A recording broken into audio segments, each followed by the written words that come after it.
Mario Savio, Jack London, the Manhattan Project, Maxine Hong Kingston, the Free Speech Movement, Joan Didion, Allen Ginsberg, Alice Waters. What do they have in common? They're all part of the history of Berkeley, California. But how exactly did the short yet rich history of Berkeley begin? Namely, how did Berkeley become Berkeley?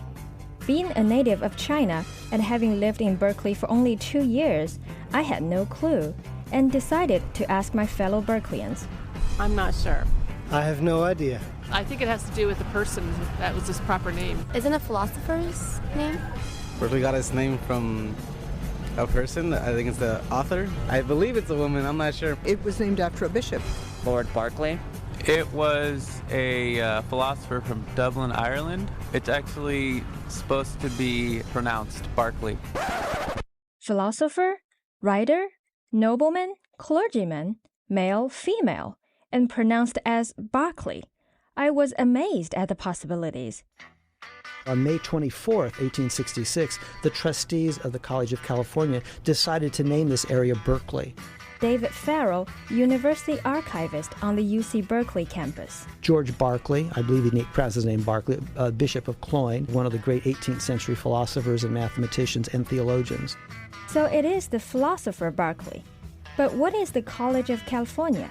The antecedent to the university was the College of California, which was a small, private, church-related, or at least it was certainly heavily based on Christianity and Christian principles, liberal arts college in Oakland.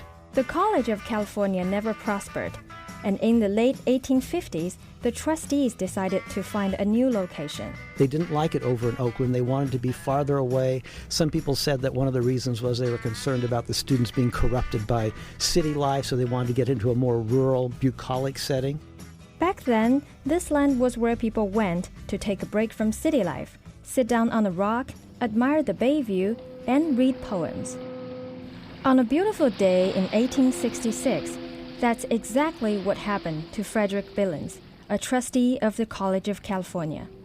Watching 2 ships sailing west through the Golden Gate, he suddenly remembered a poem by George Berkeley. Westward, the course of empire takes its way. The first 4 acts already past. A 5th shall close the drama of the day. Time's noblest offspring is the last. Inspired by Berkeley's project to set up higher education institutions in America, Billings and his fellow trustees decided to name the area after him, but pronounced in American fashion, Berkeley.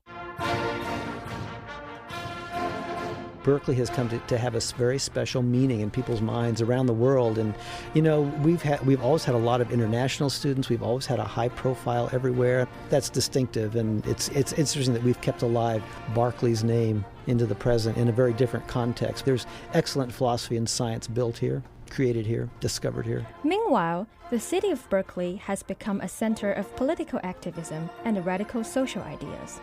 Does it go with the philosophy of George Berkeley? He believed that science and Christianity were compatible. I think what he's most famous for is that quote that to be is to be perceived. Things didn't exist. It was your perception of them. You are only an idea. You're not physically there, really. I mean, if he had some idea like that I've read about that seems to me odd. For Philosophy Talk, this is Ru Junshan.